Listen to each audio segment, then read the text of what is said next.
It's strange. We live in the most advanced, connected, and comfortable time in human history. We've got mattresses designed by space engineers, apps that track every heartbeat, and homes that can adjust temperature by voice command. And yet, here we are, sleep-deprived, exhausted, restless. Millions of us. Every night. It's like this hidden epidemic that no one really talks about in full. We might joke about needing more coffee or laugh off pulling an all-nighter, but deep down, a lot of people are quietly suffering. You can feel it in the mornings, the heavy eyelids, the foggy thoughts, the dragging steps. And by the time we hit the pillow at night, even if we're bone tired, sleep still feels so far away. But why? Why can't we sleep anymore? Let's take a step back. Not a small step, a giant, zoomed-out, perspective-shifting step. Imagine what life looked like just a few hundred years ago. No phones, no email, no notifications, no electricity. People rose with the sun and slept with the stars. Life had a rhythm. Light meant energy. Darkness meant rest. The body was allowed to align with nature without interference. Now contrast that with today. Light doesn't mean anything anymore. You can be blasted with LED brightness at 2 a.m. while scrolling a newsfeed. You can sit in a fluorescent lit office all day without ever seeing sunlight. Your brain, which evolved over thousands of years to respond to natural cues, is now totally confused. And when your brain is confused, your sleep is disturbed.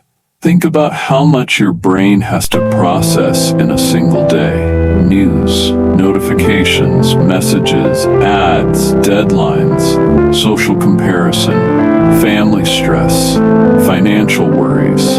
It's like trying to fall asleep in the middle of a rock concert. There's just too much input, too much stimulation.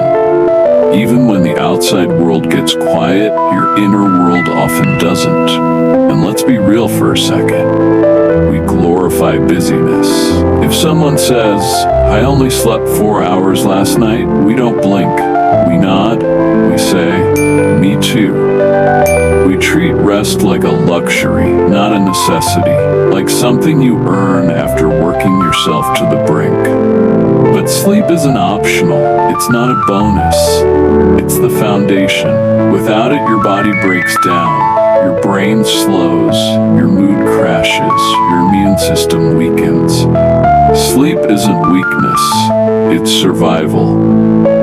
Still, most of us weren't taught that. We grew up being told to push through, to grind, to hustle, to achieve. And while there's nothing wrong with ambition, we've pushed it so far that we've begun sacrificing rest on the altar of productivity. We wear fatigue like a badge of honor, and deep down, we believe if we stop, we'll fall behind. So we keep going, keep scrolling, keep checking, and sleep becomes an afterthought. There's something else too, something quieter. Many of us are afraid to be alone with our thoughts. That's one of the reasons sleep feels so hard. When everything gets quiet, your mind starts speaking louder. Old regrets, future worries, things you've been avoiding, fears you haven't faced. In the daytime, it's easy to stay distracted. But at night, there's nowhere to run. Just you, the darkness, and the truth. And I know that can feel overwhelming. Sometimes it's not even insomnia, it's unprocessed emotion, it's unresolved pain. It's the heart saying, "Please don't ignore me tonight." And so we avoid, we numb, we reach for our phones, we binge shows, we replay conversations from 10 years ago. We create problems in our heads that don't exist in the room. All because we're afraid of slowing down. But here's the wild part. Rest is what we're craving most. We long for it deeply, desperately, yet we don't know how to receive it. So let me tell you something important. If you're struggling to sleep, it's not because you're lazy or weak or broken. It's not because you're not trying hard enough. In fact, that might be the problem. You're trying too hard. You're fighting rest instead of receiving it. And sleep doesn't come through effort. It comes through surrender. But surrendering isn't always easy in a world that values control. That's why sleep can feel like a battleground. Because in those quiet hours, you're not just trying to rest, you're trying to feel safe enough to rest. Safe in your body, safe in your mind, safe in your life. And maybe that's the first real question to ask. Do you feel safe right now? Not physically necessarily, but emotionally. Do you feel secure enough to let go, to stop solving, to stop fixing, to stop scanning for threats, and just be? Because that's where sleep lives. Not in perfection, not in achievement, but in the quiet permission to say, I've done enough for today, I can let go now. So tonight, instead of asking, why can't I sleep? Maybe we ask, what part of me still feels unsafe? Or, what am I still trying to carry through the night? Because sometimes the answer isn't another supplement or gadget or trick. Sometimes the answer is compassion. Gentle, curious compassion. Sleep isn't a task. It's a relationship between your body and your mind, between your past and your present, between your fears and your trust. And just like any relationship, it takes patience, it takes time, it takes care. You don't need to fix everything in one night. You just need to begin the conversation. Start with softness, start with noticing, start with breath. And when your thoughts try to take over, come back here. Come back to the voice that says, you're not alone, you're not broken, you're tired, yes, but you're allowed to rest. And in this space, even if your eyes are wide open, you can still begin to drift. Not into sleep necessarily, but into peace. Into the kind of stillness that makes sleep possible again. And that's more than enough for tonight.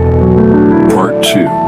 When your brain won't let you rest. You ever lie in bed and your body is exhausted, but your mind is just alive? It's like you're ready to sleep, but your thoughts have other plans. Suddenly, the silence isn't peaceful. It's loud.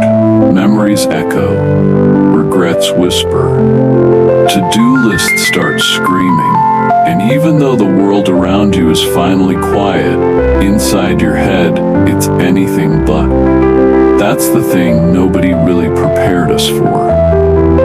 We can dim the lights, we can put the phone down. But how do we dim the thoughts? How do we put our minds down? You know what makes this even harder? The way our days are built.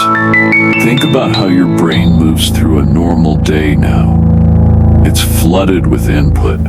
Messages, alerts, decisions, stress, noise. The second your eyes open, something is already demanding your attention. And it doesn't stop.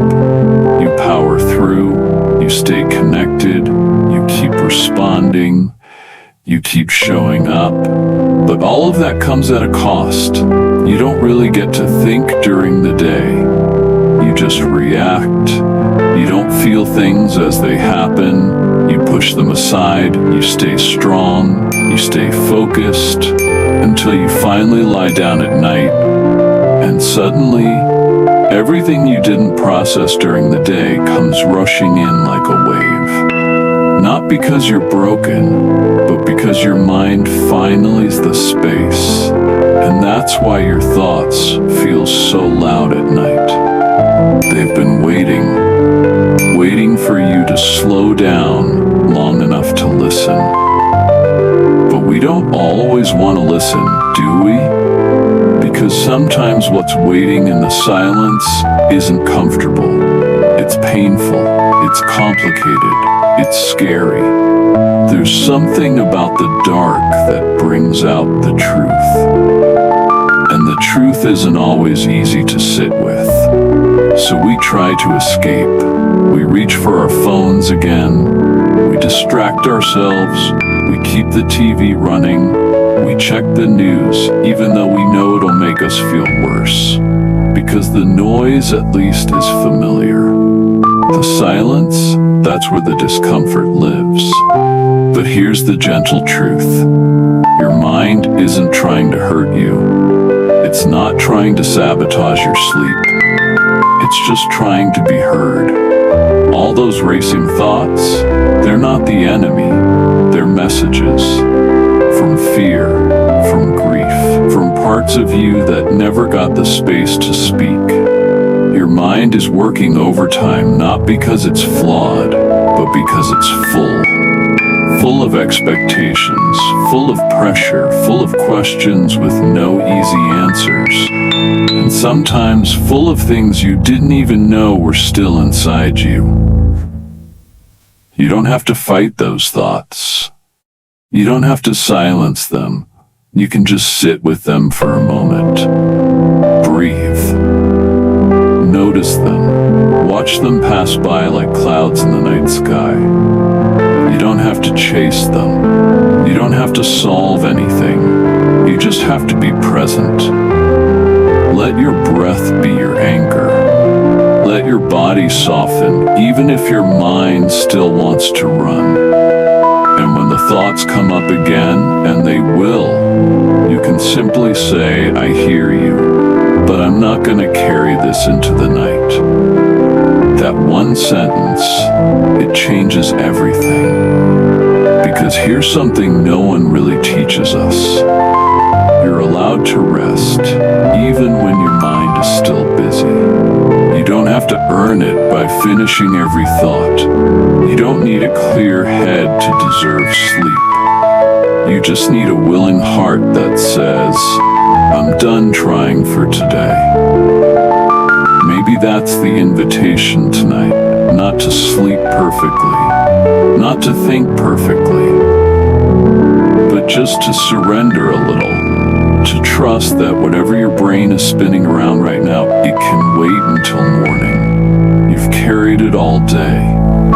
You don't have to keep holding it in the dark.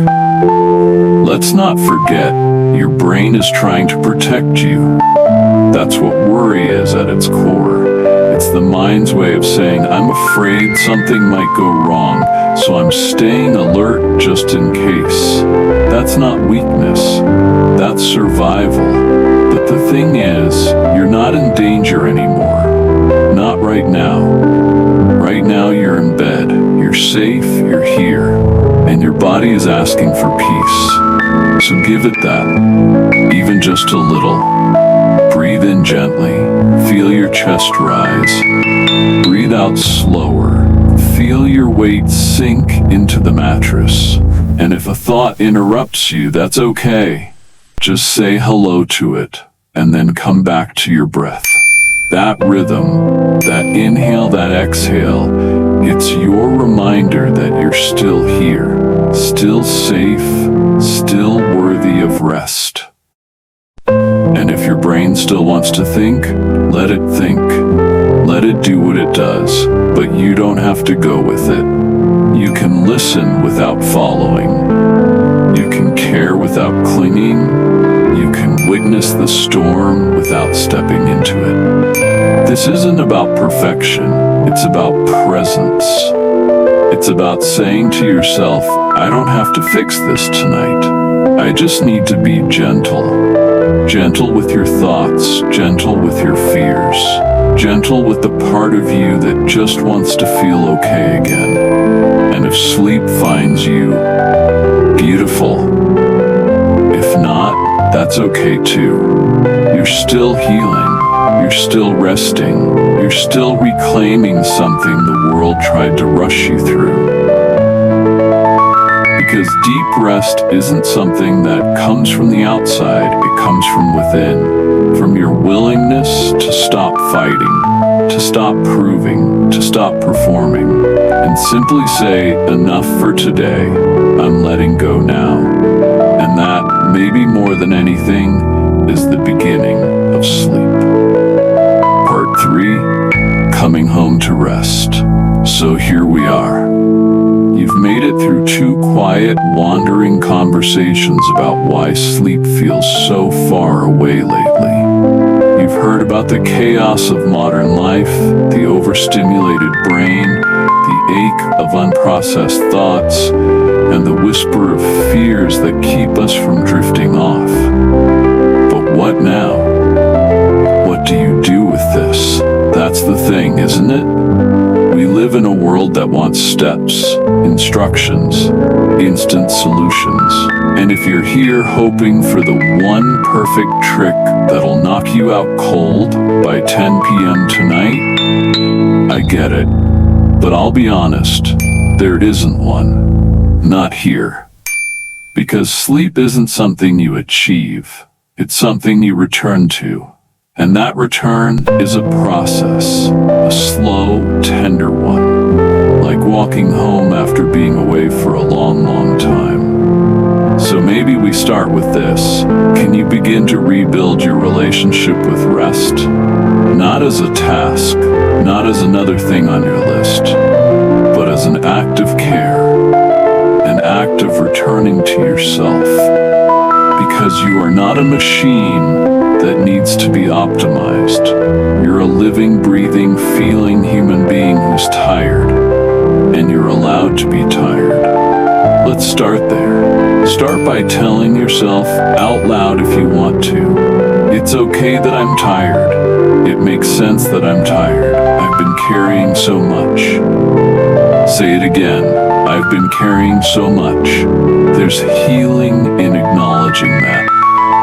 In naming the weight, in recognizing the invisible loads that pile up inside, the mental loads, the emotional ones, the ones no one else sees. And once you've said that, once you've named it, maybe you can begin to offer yourself something softer.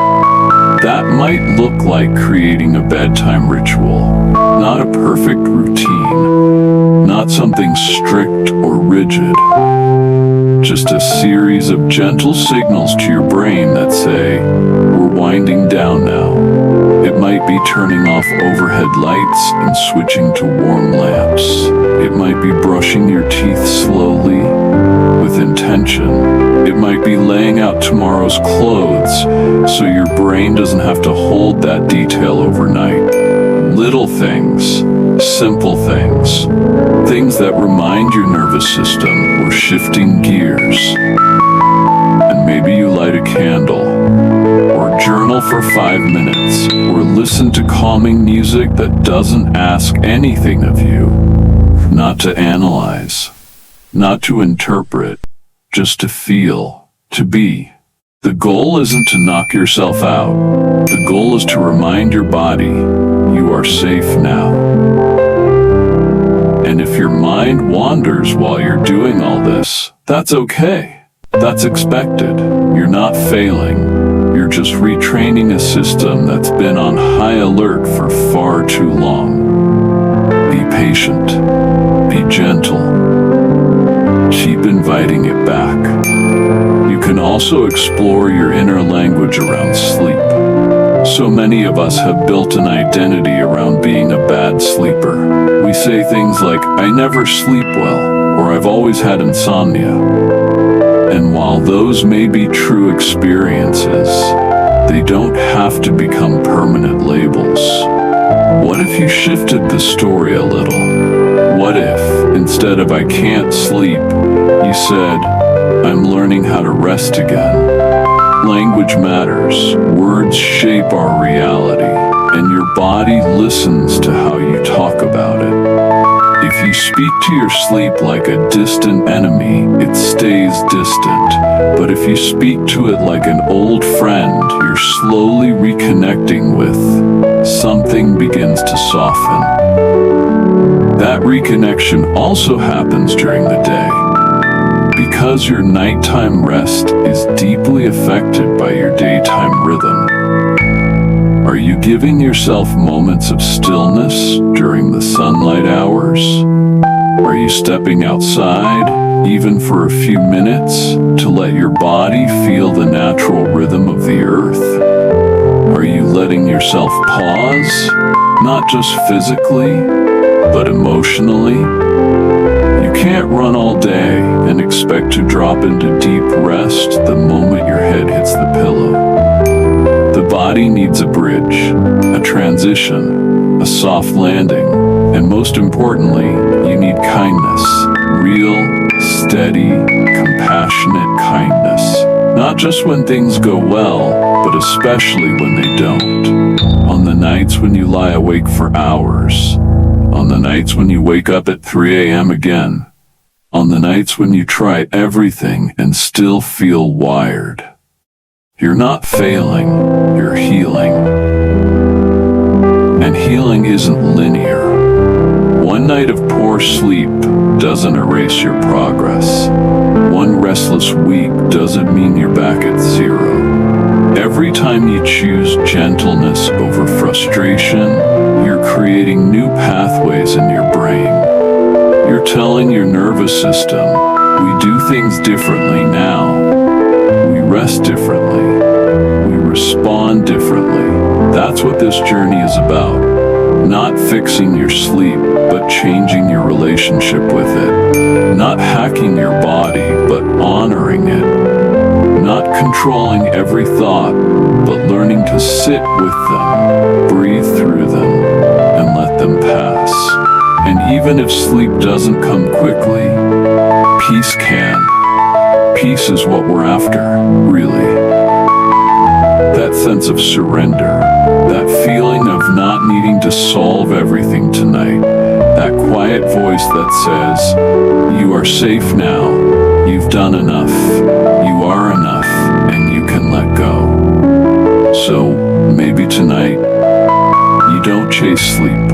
Maybe you just sit in stillness. Maybe you breathe. Maybe you say, I'm here, I'm listening, I'm open to rest, and let that be the first step. And maybe, just maybe, somewhere in that softness, sleep finds you. You've been listening to Sleepless, a podcast by The Daily Health Shift.